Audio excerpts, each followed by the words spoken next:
Hi, in this video we're going to look at some chain rule theory. Since we've already looked at some examples using chain rule, I'm going to go back and think about why chain rule works. So essentially we are looking at a proof for chain rule. So here typed on the screen you can see I've got kind of the beginnings of a proof. I've got my claim written here that the derivative with respect to x of f of g of x equals f prime of g of x times g prime of x. And really, to be careful in this proof, we should say for all values of x for which these derivatives exist. And then below that, we have got the start of the proof. What I've done here in the proof is I've started with the left side of my claim, and then I'm going to work on that until I get what I'm claiming on the right side of my claim for chain rule. And the thing I want to emphasize here is that just like all of the other proofs of the differentiation rules that we've looked at, this really just goes back to the definition of the derivative that we started with. So you can see here I've just started by applying that definition of the derivative to the composition f of g of x, and I've got the x plus h input minus the original function just at x, and then all of that over h, and the limit as h approaches 0 out front. So all of that is just writing down definition of the derivative just applied to this composition f of g of x. All right, and so then we're going to do several steps kind of just manipulating this so that what we end up at the end with should be what we're trying to look for here, chain rule, the right-hand side. Okay, so as with the proof of product rule, there's a little bit of creative algebra here that I wouldn't necessarily expect you to think of if somebody hadn't showed it to you or if you didn't have quite a while to sort of play around with this. But I'm going to do really two steps of creative algebra here. So the first is that I'm going to rewrite this definition, and on the denominator I'm going to put in a couple of extra terms. Okay, so you can see there on the denominator I have added x and subtracted x on the denominator. So I didn't change the expression since I added and subtracted the same thing.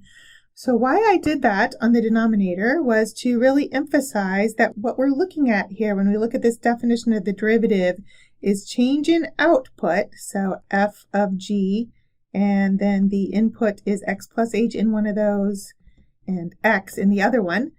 And so I have change in output divided by change in input, so that the x plus h from this first pair of terms on the denominator really corresponds to the x plus h there, and the x really corresponds to the x there. Okay, and then the other thing that I'm going to do here is I'm going to multiply by a form of 1. So I'm going to multiply by a fraction where the numerator and denominator are the same, but it's a specific form that's going to help us get where we need to get for the chain rule proof. All right, so I multiply by this fraction where the numerator and denominator are the same, and provided this fraction is defined, so I do need to be a little careful about that. I need to be sure the denominator is not 0. So I will come back and talk about that at the end of the proof here, what if that denominator is 0. But provided that denominator is not 0, then multiplying by this fraction where the numerator and denominator are the same does not change the expression. So that's another thing that's maybe hard to think about what to multiply by, but once somebody tells you what to multiply by, you should be able to see why that doesn't change the expression. All right, and then the next algebra that I'm going to do is rearranging the multiplication of fractions here. So when you multiply fractions, you just multiply straight across the numerators and straight across the denominators. And since the order of multiplication does not matter, we can switch the denominators here. Okay, so I just use commutative property of multiplication there. The next step that I'm going to do says that if you have a limit of a product of things, that provided both of those limits exist, you can separate that into the limit of each factor. This is a property of limits that we established when we first looked at limits earlier this semester. Okay, so now we're ready to think about what each of these limits is. And this is where I especially want to emphasize that what we have, let's look at this last one here. What we have here in this last one, notice we have change in outputs divided by change in inputs. So the x plus h corresponding to the x plus h there, and the x corresponding to the x there. And so notice that that's really what I have on this first fraction as well. It's just that the denominator, instead of being x plus h minus x, the inputs here are really g of x plus h and g of x. So change in outputs, change in f, divided by change in inputs. It's just that the inputs here are really function values as well. All right, so this last one, notice that I have the minus x and the plus x that I put in at the beginning, which I can now cancel back out. And this last limit you should recognize as just the definition of g prime of x, provided that derivative exists. And then the trickier one, perhaps, is this first parentheses, thinking about that. But again, that's why I tried to emphasize here, we've got change in outputs divided by change in inputs. So instead of f prime of x, this is f prime of g of x. That does require noticing that g of x plus h approaches g of x as h approaches 0, since g of x must be continuous. The reason g of x must be continuous is because we're assuming that g prime of x exists, so that means g of x is differentiable. So therefore it must be continuous. Okay, so at that point we have proven that d dx of f of g of x is equal to f prime of g of x times g prime of x. Looks like I forgot to stick in an equals on my last step here, but provided that I need to be a little careful here and go back and think about this and be sure that that denominator is not 0. So I need g of x plus h minus g of x to not be 0 for h's near 0. So that means for some h's on some delta neighborhood of 0. What that's going to mean is that the g of x function is not a constant function. If g of x is a constant function, then chain rule still holds. But my original function f of g of x is just f of a constant, which then would also just be a constant, and the derivative of that constant function would be 0. All right, and so chain rule does still hold for a constant function. It's just that the derivative would be 0, and I don't really even need to do this step where I multiplied and divided by g of x plus h minus g of x.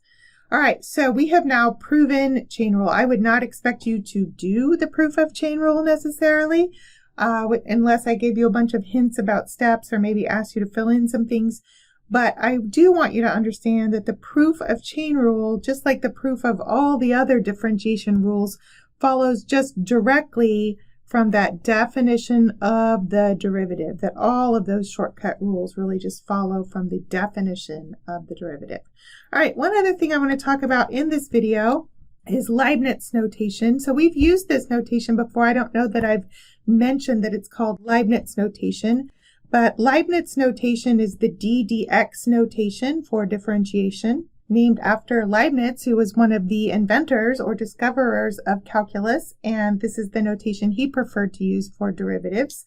And so when I write out chain rule using Leibniz notation, we've got some variables here. This is the same notation our textbook likes to use. So we've got y as a function of some other variable, and they like to use u. And then u is a function of x. So I've got this sort of function dependence relationship.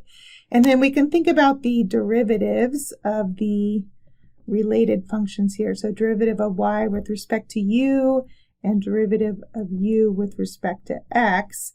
And when I'm using chain rule, I'm really looking to sort of bypass the u here and think of the derivative of y with respect to x. And so chain rule is really asking you to find the derivative of y with respect to x. And so this isn't a different chain rule, it's just rewriting chain rule that we had before.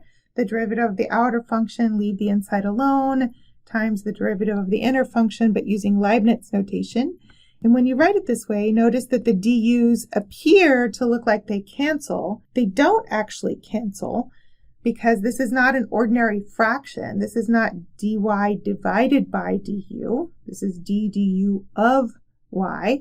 So it looks like they should cancel. They don't actually cancel, but this is called suggestive notation.